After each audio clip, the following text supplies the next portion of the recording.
Hello, my friends. Welcome back. I'm Lisa G. Murphy. I'm excited today. We have two incredible men, one whom I love dearly, my amazing husband, Mark Murphy, and the other who has been an incredible mentor, friend, coach, business partner, the one and only David Meltzer.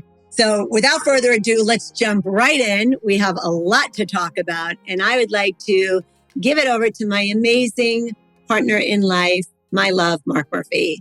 When you look at the definition of abundance and gratitude in the dictionary, I saw David's picture was next to both of those words. And so it is amazing to me how mindset and how you have not only fixed your mindset, David, but you've helped, I don't know if it's hundreds of thousands, millions, it could be beyond that, tens of millions of people change their mindset. And I think for the folks that don't know you, I'd love to just start because although a lot of people know you, there are a few people that don't know your story. They just see where you are right now. And I'd love to hear a little bit of kind of where you started and where you are right now, but more importantly, where you're taking your business and your vision across the world. Well, first, absolutely would love to thank both of you, Mark and Lisa, for changing my life. I'm not going to get too emotional, but very rarely in my journey have I met two people that are meant for each other, but have such great impact. And your generosity and kindness to me and my family and to my extended family, my community, has been unparalleled. And to be able to be on this podcast is absolutely an honor. To be able to be at your wedding was a once in a lifetime experience. And so before I got into my journey, I would be amiss if I didn't thank you from me and my family for everything you do for us and our community. But this stems from... By the way, and you're not even our favorite Meltzer. You're like number 4 on our list, you know. I'm nobody's favorite Meltzer. That's a given. I was just going to say, excuse me, what about Julie?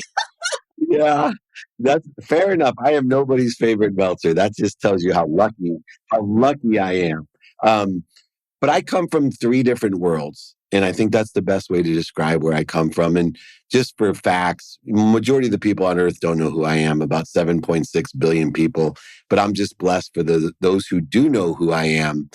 I'm very blessed to have those people in my life. So the more people I can have join us in our neighborhood, our frequency, is why I do these interviews and why I spend the majority of my life being of service and of value, like the Murphys as well. But I was born in a life of service. My name, actually, my mom intentionally named me David Meltzer.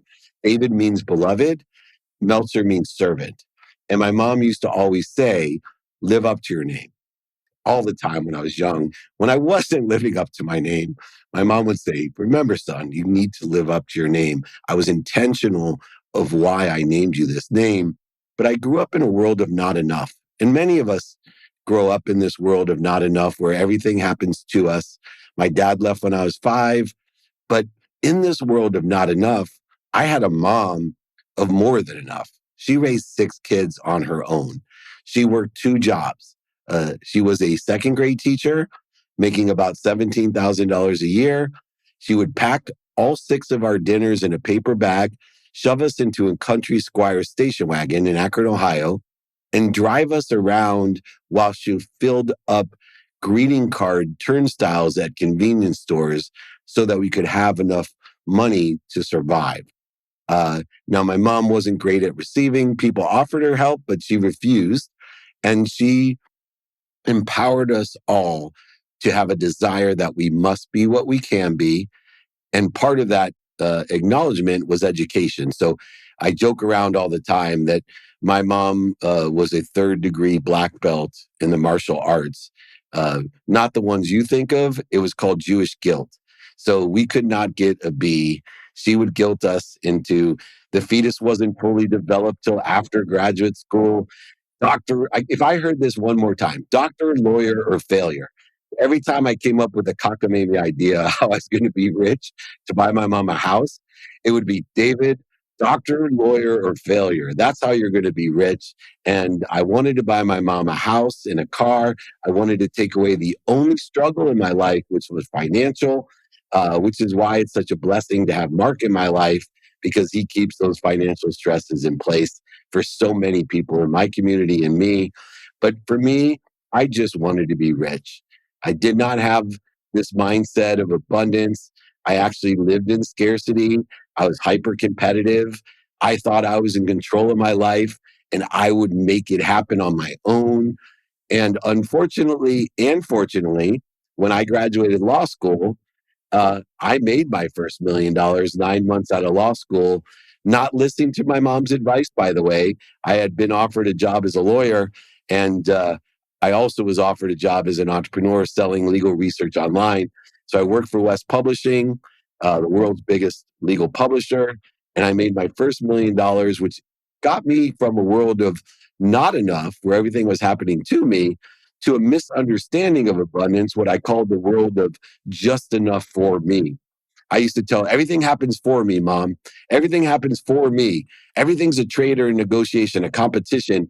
And I was constantly in struggle trying to make more money. In 3 years out of law school, I had my first exit with West Publishing, $3.4 billion, which changed my economic status and allowed me to do what I wanted.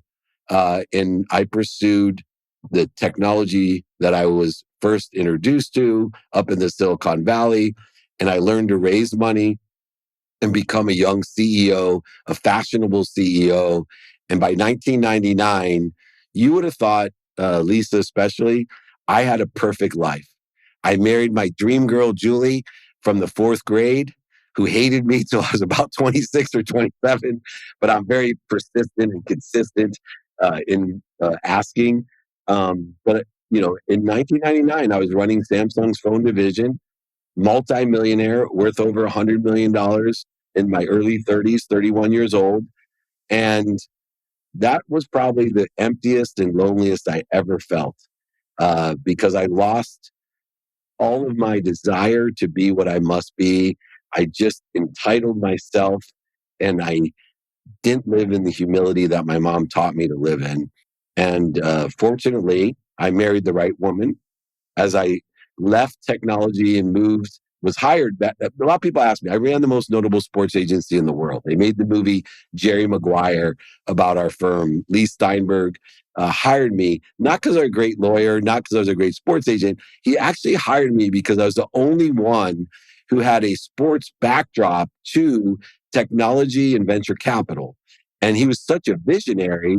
He saw the future of sports, not in sports agency, but in venture capital, in technology. And that's how I got my dream job, which was a dream for everyone else. It was a nightmare for me because not only was I worth over $100 million, but now I had access to what billionaires couldn't afford to have access to: sidelines and locker rooms and the master's cabin. I was so full of myself. And finally, that world of for me turned into a disaster. I lost everything except for, thank goodness, my life and my wife. And without my wife, I probably would have lost my life, which led me into the world today of more than enough of everything for everyone. 18 years in recovery, of being able to live in abundance from the lessons I learned from living a life of scarcity and one of competition as well. So I'm just blessed to be here today to share that abundant story and how I got there and what lessons I learned. David, in hearing that, I think it's people probably thought, here you have this $100 million enterprise and you lost it and you recovered. And I feel that what most people never hear, because of social media and because there's a major motion picture really designed around your life, and you're this celebrity in this world, they don't see the other side. It couldn't have been like, oh, I lost $100 million. I'm going to wake up and I'm going to do it again. What did that time feel like? Like the wall kicking moments. And there had to be, and maybe there wasn't for you, but I can't imagine all of us cutting our finger and all bleeding red, that you didn't feel like this just freaking sucks. Like, this is so hard. I am never going to be able to do this again. Maybe you didn't, but I've worked with you as a coachee. And one of the most valuable lessons I got was the abundant mindset and the ability to self-talk in a way in which it propels movement. But I don't think that was immediate. And I know that that was a process. I know there are a lot of people struggling right now. I know that there were 30,000 plus layoffs in Google today. I know that there is massive upheaval in the world. And there are people out there that we are going to help that feel so incredibly hopeless and helpless because of your triumph. So can you speak about the dark moments for a second? Yeah, just like the good moments, dark moments happen very slowly, then all of a sudden. And so the all of a sudden in my life wasn't exactly what most people perceive it to be, meaning the day that I had to claim bankruptcy and lost over $100 million. Let me go back a little bit into things were happening very slowly. And I'll go back to 6 years before a defining moment, which was when I was 30 years old.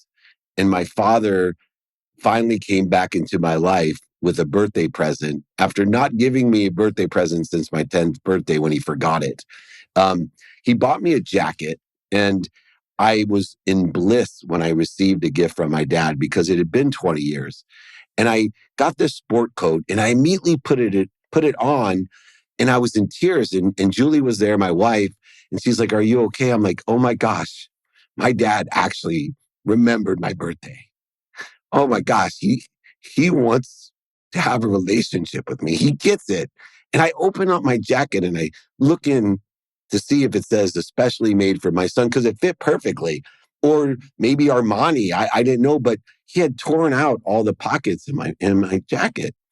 And I went from complete bliss back into anger and scarcity. And I called him and I said, "Dad, I got your gift." And he said, "Oh, thank goodness. What do you think?" I'm like, "Well, I can't wear it. Why would you give me a jacket I can't wear?" He goes, "Oh, no, it's not for wearing. I want you to hang it in your closet to remind yourself you can't take anything, son, with you when you're gone. You're just like me, son. I wanted you to know that money will not buy you everything." And I was so lost at 30 years old. I literally attacked him and said, "Dad, I'm nothing like you. You're a liar. You're a cheater, a manipulator, an overseller. F you." And I hung up. 6 years after that, I was running Lee Steinberg Sports and Entertainment. And my best friend, Rob, he's actually the guy at sixth grade camp, because I was too afraid to ask Julie to go steady. He actually asked me for me to go steady. And he embarrassed me when she said no, tell him to ask me himself. And so I asked Rob, while I was running the Steinberg, "Would you like to go to the Masters with me? Go backstage, at the cabins with Curtis Strange. We were flying net jets, Warren Moon. We had Wayne Gretzky, Joe Montana." And my best friend, since the fourth grade, tells me no. I said, "Rob, what do you mean you don't want to go? You love golf. This is a dream. I'll pay for everything." He said, "I don't care what you pay for." He goes, "I don't like what you're doing and who you are hanging out with." And I looked at him and I'm like, "Rob," I go, "I'm not doing anything. I'm not like those guys." And he said, "Dave, you can lie to me, but stop lying to yourself. You're going to end up dead." And of course, I wasn't ready to hear that from my best friend either. So I told him, "F you, Rob. How ungrateful could you be? I never want to talk to you again." And he said, "Fine." I left there crying. 2 weeks later is really what you were asking about, when my life would change. It was the happened all of a sudden moment after things happening very slowly. I asked Julie, my wife, if I could go to the Grammy Awards with a client of mine. He was a rapper named Little John. He's pretty famous now. And John was up for a Grammy Award. Julie said, "I don't think you should go. You're not paying attention to the family, to your business, and you're partying way too much. This is probably not a good idea. We really need to talk." Well, I lied to her, told her I had a business meeting, and I went to the Grammy Awards, came home at 5:30 in the morning, a complete wasted wreck. And there she was waiting for me in my Rancho Santa Fe dream home with my dream cars, my dream life. She was waiting there and she was in tears. And she said, sorry. She said, I'm not happy and I'm going to leave you.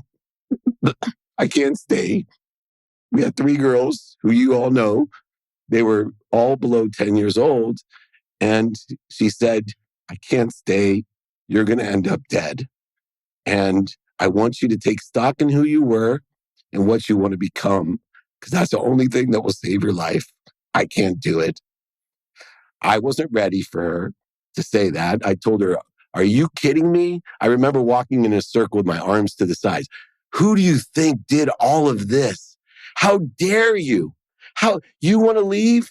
F you. The door's right there. Don't let it hit you on the way out. I went to bed, woke up in the morning full of hate. I hated my mom because she told me I was lost. I hated my dad because he told me money doesn't buy everything. I hated my friend Rob because he told me I wasn't doing the right things with the right people. And now I hated my wife because she told me the truth. And as I sat there hating the only 4 people in my life that cared about me and told me the truth, ironically, I looked in my closet and there was that damn jacket. I hadn't seen it in 6 years. It was staring at me and it hit me that I don't hate my best friend or my mom or my dad or my wife. I hated myself. I was the liar. I was the cheater. I was the manipulator. I was the overseller. And that's when I took stock in myself. I started to look at these values that I wanted to live by, the ones my mom taught me, the name David Meltzer. I wanted to become the beloved servant again. And it took 2 more years until I lost everything. Thank goodness I asked for forgiveness from my wife, and she's so remarkable. She told me, look, I know you're going to make mistakes. I just need to know one thing, that every day you're going to do your best. If you do your best, I know the David Meltzer I married, nobody can stop the David Meltzer that does his best. So as long as I see you trying, we're going to be okay. And as things unraveled, because they happened very slowly, and then all of a sudden, economically, and Mark will attest to this with compound interest is a good example. The bad decisions economically that you make, they happen very slowly and all of a sudden. And I ended up losing that over $100 million and having to tell my mom I lost her house. And she would have to move, which is really ironic. God loves to laugh at you. Think about it. The only reason I wanted to be rich was to buy her a house. So he made sure that when I lost everything, I lost her house. He wanted to make sure that I was protected, promoted, loved, and perfected by this bankruptcy, the way my mom told me. My mom wasn't even fazed when I told her that she had to move. I was. I'm the one that told her I don't believe in God. And she said, David, you believe in God, the wrong God. And I told her, why is God punishing me? She said, God doesn't punish you. He's protecting, promoting, and loving and perfecting you. You'll see. Just keep doing what you're doing. Wasn't afraid of losing her house. This is the wisdom of the true great women in my life. The incredible Julie Meltzer, my wife, and my incredible mom, Karen, who passed away 6 months ago. I remember sitting next to her at Rayo's and she was telling me the story of how she started a business, a multi-million-dollar business from her garage. And we were in the car going home. And I said, Mark, she is a rock star. Like it's, like the David show, but there's like the Julie show. And I was so dialed into that channel. And I believe she had the ability to not say you're a loser because you can no longer bring in the money, but you're losing you're losing who I fell in love with. And this is a conversation that Mark and I have all the time. I never wanted to be married again, and I never ever wanted to be divorced. I got married thinking you live happily ever after, and it wasn't happy for me. And I was financially secure, raising 3 kids on my own. And I fell in love with Mark for it was his core values. And we talk about all the time, if this all imploded tomorrow, we would build it again and then some, because Mark at the core is a winner. And we talk about how sometimes we don't like the behavior in each other or our children, but we love the person. And I think that's what Julie said. I love you dearly and I believe in you, but I'm leaving the behavior. And that's a really hard kick when you're already at rock bottom to make sure you get it. And now you get this kick from the person that you love unconditionally. And I know how you respect and value your marriage now. I don't know what happened during that dark time. We've all done things we are not proud of. It's called being mortal and human. And now you're on the brink and working with Mark, empires, not just yours, not just Mark, but in this circle in which we all run, where we have to lead with the giving hand constantly. And Mark talks about a competition-free zone constantly. And that if David is succeeding, we're succeeding. And we never play if you win, I lose. It's the win-win game. It's why I love Mark Murphy the way that I do. He is like the win-win slogan. And when he said, I met David Meltzer, and out of all the people I met, I want him to coach you, I knew what kind of a human being you were from that statement. And I really want to talk about the power of the two of you. And I want to kind of take a seat in the background right now. I want to talk about how the two of you are really working day in and day out. You're putting on these events, you're helping people, coaching, training, speaking, working through finances to help elevate people emotionally, physically, financially, and spiritually. And I want to hear this dialogue. I get to sit at the dinner table with these men, and Julie, I want all of you guys to hear this. Well, I also get to sit at the dinner table, David, and I can hear this from Lisa, and then I have 5 kids who tell me I don't know anything. So, it's good. So I've got, according to them, I know nothing, and if it wasn't for them, I wouldn't even be in business. So I appreciate them keeping me humble. That I think the hard part, Lisa, with David is when you always lead with your giving hand. And people get to see David in social media. They get to see some of the speeches he's given, the things he's done. I don't think they actually always know what he does and how they can get into how they can come to play.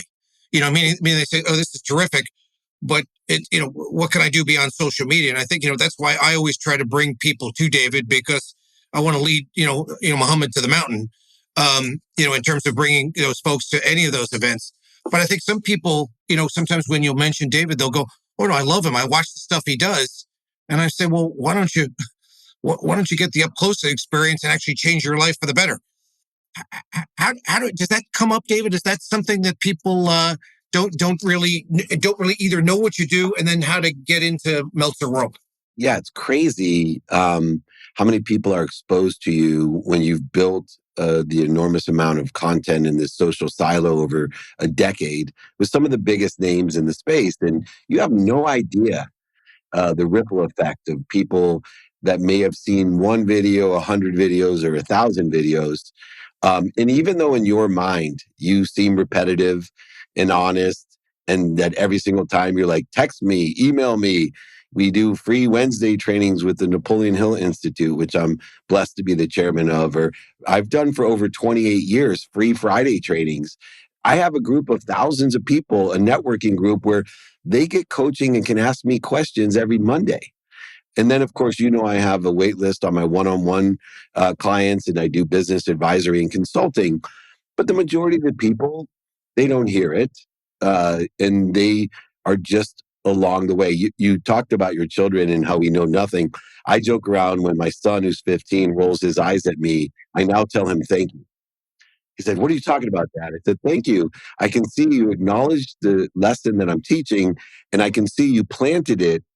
You planted that tree for the future that I may never see. But thank you for planting it. And someday, some other person that you're not resistant to, like a Mark Murphy or Lisa Murphy, they'll water the same seed. And you'll tell me, oh my God, Lisa's a genius. She said, be more interested than interesting. Yeah, that was really smart. You're right. But I think to the context, I don't try to attach my emotions to these outcomes. I believe in divine direction. And Lisa talked about behaviors. And one of the things that attracts me to both of you so much is I am a behavioralist. I take inventory of my behaviors and I ask myself, are these behaviors aligned with where I want to be or better? Or are these behaviors interfering with where I want to be or better? And then I take it to the next level. In fact, my book that's coming out in Super Bowl is called Don't Do Business with Dicks.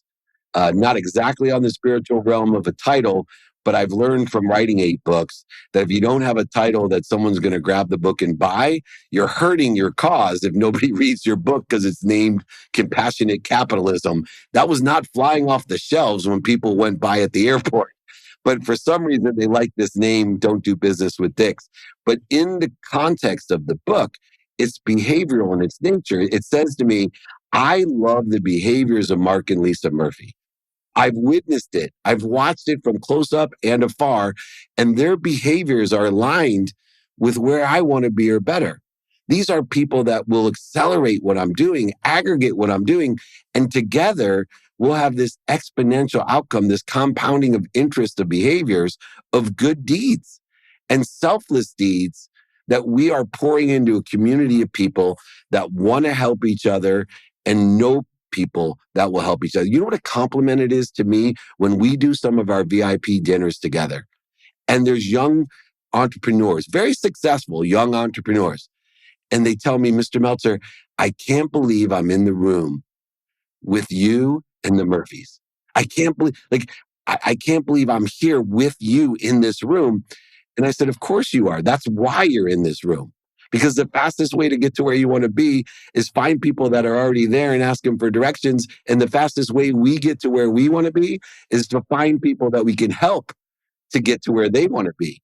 And that's what you two do, Mark. That's what you and I spend all day long doing. And so, yeah, I will offer myself in proximity. You can please reach out to me. I actually, for your community, anybody that wants my book for free, I will sign it, send it to them, pay for shipping, and my book is a first step. Just email me, david@dmeltzer.com. I will pay for everything to start the process of alignment in behaviors if you want to live in a divine direction of protection, promotion, love, and perfection. Well, thank that first. That's very kind of you. I was thinking the exact opposite. I was thinking, should I buy 500 books or 1,000 books? I hadn't figured out what was the right number, and write as many reviews as we can too. Thank you. And Mark, I think you talk about cash confidence all the time in what you do. And David, you talk about the emotional confidence, and you talked about 2 very important things right now. You mentioned not everybody is always able to receive. And for the giver, that doesn't feel great. Uh, we all need to be able to receive. And I want you to touch on that and what that really means. And we talked about this at the last VIP dinner. And Mark and I talked about this the whole way home. We're givers. And even a compliment, I'll say, oh, I got it on sale, or no, and I realize how I deflect. And we talked a lot about being able to receive. And the other thing is worthiness. For people to come in a room and say, I can't believe I'm in a room with whomever would be in the room at that time.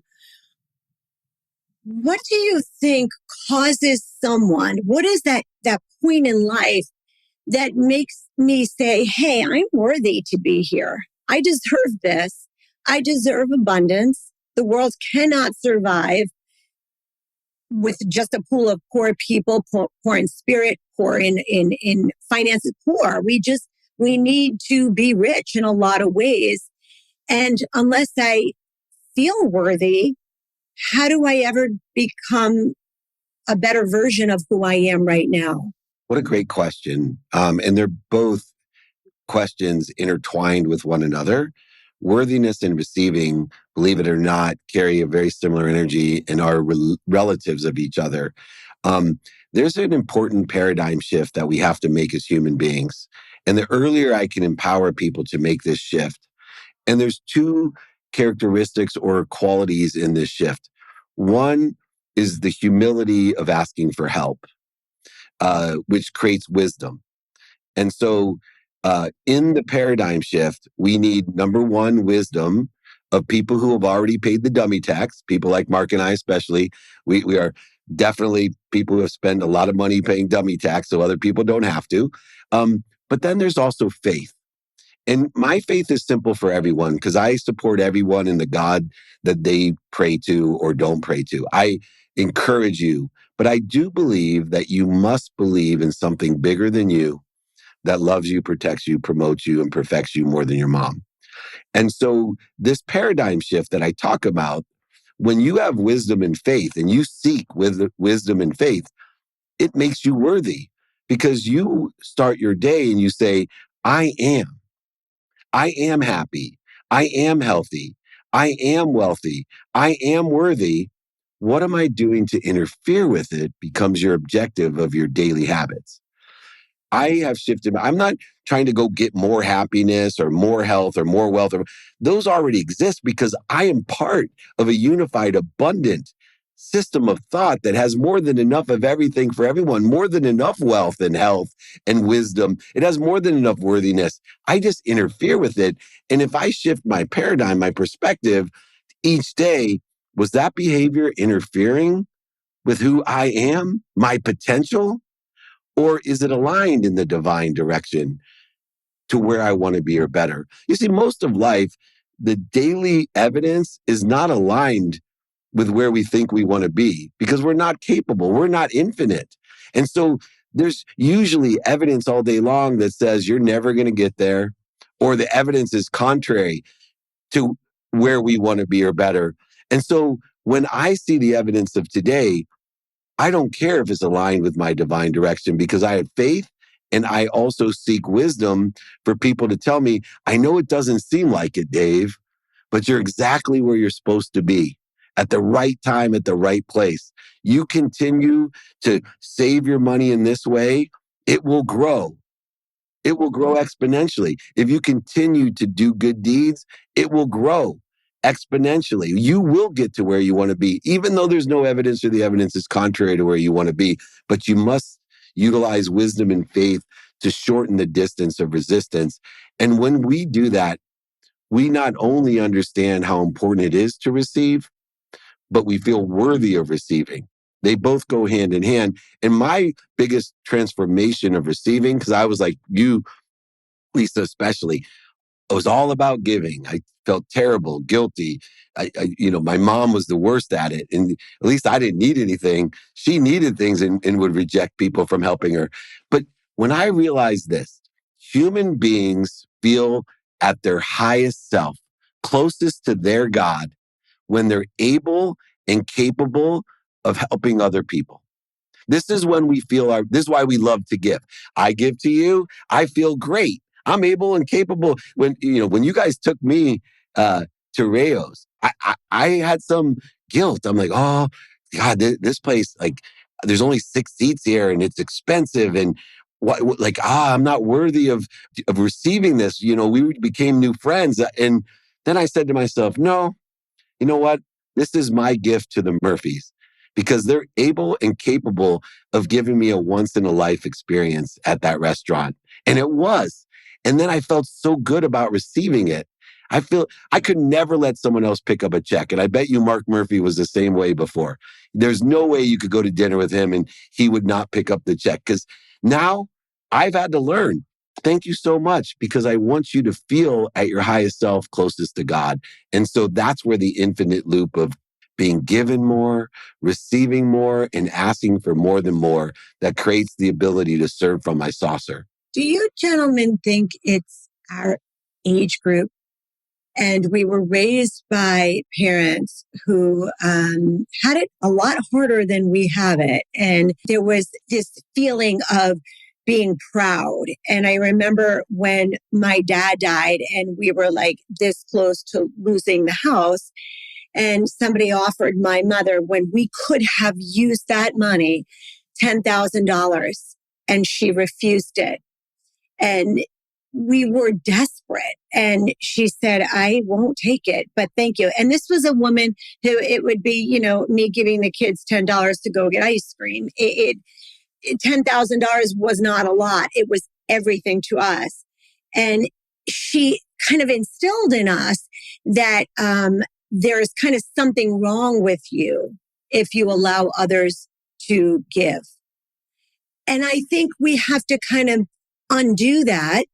And then Mark and I talk about this all the time. And then we became the go-givers to the generation, our future generation, to a fault, because we are the ones on this tightrope trying to figure out the balance of giving and receiving. Do you feel, and you coach all ages, David, in all companies of all sizes, do you experience that with the sandwich generation? For sure. And I've had similar experiences with my mom. I remember when someone offered her a car, as she had, I think, 4 drivers at a time and no car, and she turned it down. And I'm like, what are you doing? Like, I'll say yes. It all falls within this context, in this go-giving society. But by the way, Napoleon Hill, I know Bill Berg, and he's been on my podcast, who wrote the Go-Giving series. It's actually Napoleon Hill that created that philosophy in Outwitting the Devil. And he talks about being a go-giver in that book in 1937. So this Depression generation who built up their careers from nothing. My grandfather sold tires out of the back of a truck when he was like 17 and came through Ellis Island and built his own auto parts store and retired the day he turned 65. But he would never receive anything. And I think that guilt, that resentment, that lack of worthiness comes from an interesting duality that most people live their life. I will be happy when. I'll be happy when I send my kids to graduate school. I'll be happy when I retire. I'll be happy when I make this much money. When you live in a realm of for the sake of what, it gives receiving a different energy. So when people offer me things and I say, I'm going to receive this for the sake of helping other people. I'm going to receive this for the sake of letting them feel capable and able of helping me. I'm going to, for the sake of, and if you can make that different decision in your head, and I do this, like you said, with billionaires, millionaires, entrepreneurs, celebrities, athletes, and entertainers.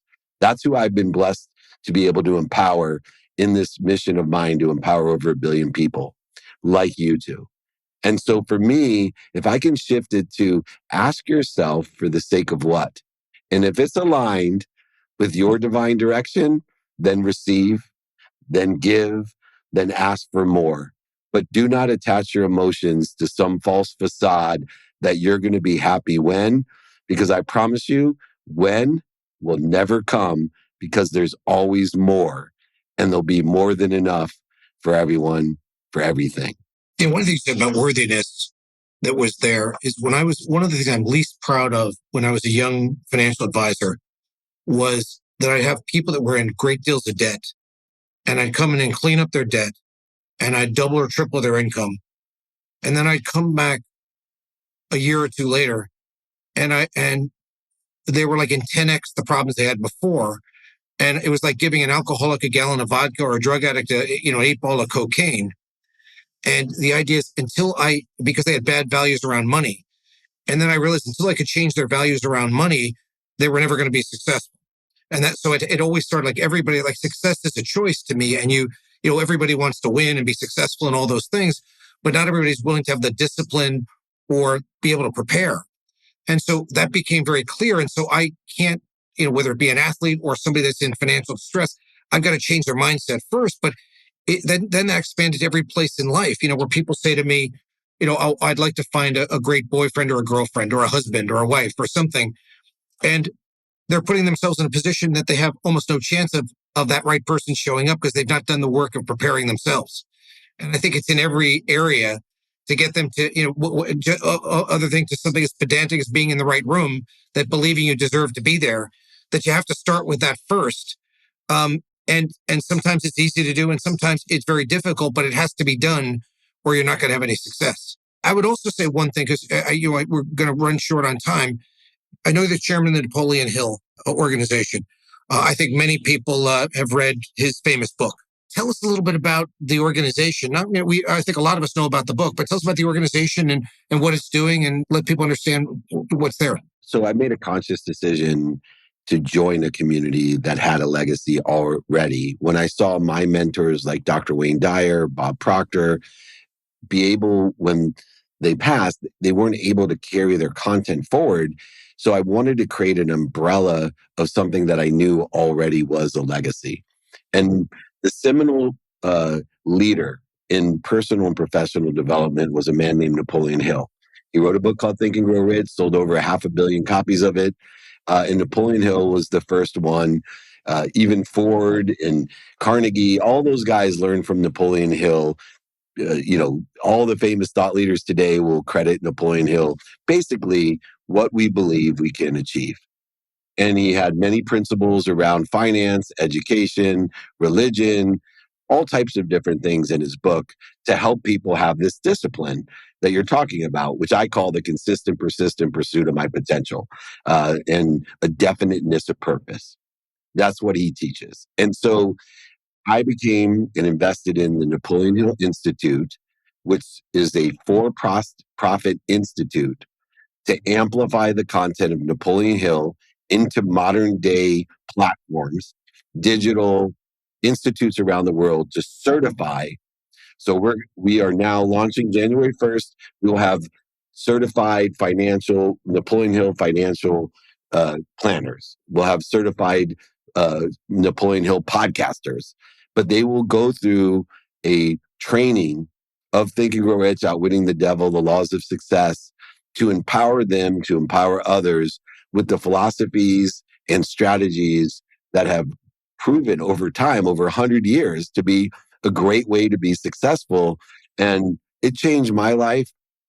There's so many entrepreneurs and business people, executives who will tell you Think and Grow Rich, Napoleon Hill changed their life. So I am the chairman of the Institute. We have structured it so that we have longevity in a format where kids today they're not going to buy the leather-bound book. They're not going to carry around with tons of sticky notes like you see the old men carrying around still today. But they're going to watch the videos. They're going to see it on Instagram and LinkedIn. They're going to have digital YouTube training courses because we want to plant the seeds under trees that we may never sit under.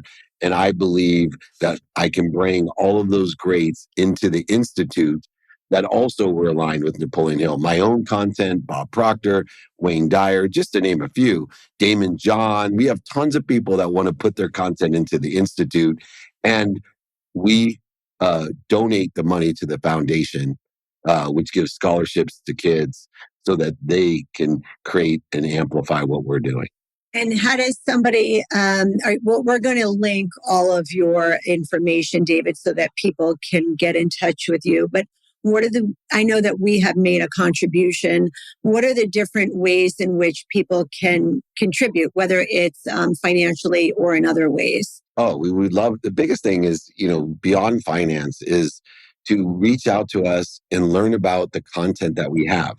the free content, the master certification, the online certification, you know, support us by buying the book and reading it in whatever form. The audiobook's amazing. I would suggest Outwitting the Devil is my favorite audiobook that I listen to again and again. It's better than Think and Grow Rich for me. So there's so much content. Reach out to the Napoleon Hill Institute.com, NHI.com. You could email me directly if you're interested in being a certified coach. We'd love to have you, or just be certified yourself in being educated with the philosophies. The mindset, heart set, and handset of Napoleon Hill will change your life. It has changed literally millions and millions of people's lives already. I just want to thank you, David, so much for, number one, your friendship. Number two, for allowing Mark to give and receive at that dinner, because I received your friendship and really another strong, powerful woman who isn't front and center. And I asked Mark, I was blown away and so incredibly inspired by what she was doing as really a hobby, and just her entrepreneurial mind, and the mom and the parents, the two of you are. And that was, it's like lives inside me. I feel like Julie and I just love each other from afar. We don't need to talk every day. But had you not been able to let someone else pick up a check, I would have been denied that experience. And it comes full circle. And I think what a perfect way, especially going into such a beautiful season, and just giving, and a perfect way to really not end, but say ciao for now until we meet again. And we can talk about the success of your book launch. I know we can pre-order right now. I'll let you guys share the title. I think I'm more comfortable with you saying it than me. My mother still watches the show, you know. And it's incredible to watch what's happening. I think for those of you that don't know what the VIP dinners are, you're missing out. They are game changers for every person there. There are these huge networking events with people from all walks of life. You'll have panels of speakers from the most successful people to people who have really failed forward and gotten through some tough times. Some of your coachees, some incredible entrepreneurs, celebrities. And how do they find all that information David, I don't know anybody who works more than Mark. I say to him, like, Mark, do the two of you like bump into each other all the time in the airports? Because you're always like all over the place. It's so nice to hear when they talk about Mark. They'll either say, yeah, he's just like you. He knows everybody and he never stops, and he stops giving. So, in my culture, they have a word that defines Mark Murphy, and it's called a mensch. So, right. But it takes two to know two. He's a triple M, Mark Murphy, the mensch. So I only have two M's. So I'm so grateful. Look, everybody can reach me. You can Google me. I'm on every platform, David Meltzer. Email me, david@dmeltzer.com. And, I do have if you want to be invited, we do 200 different events a year.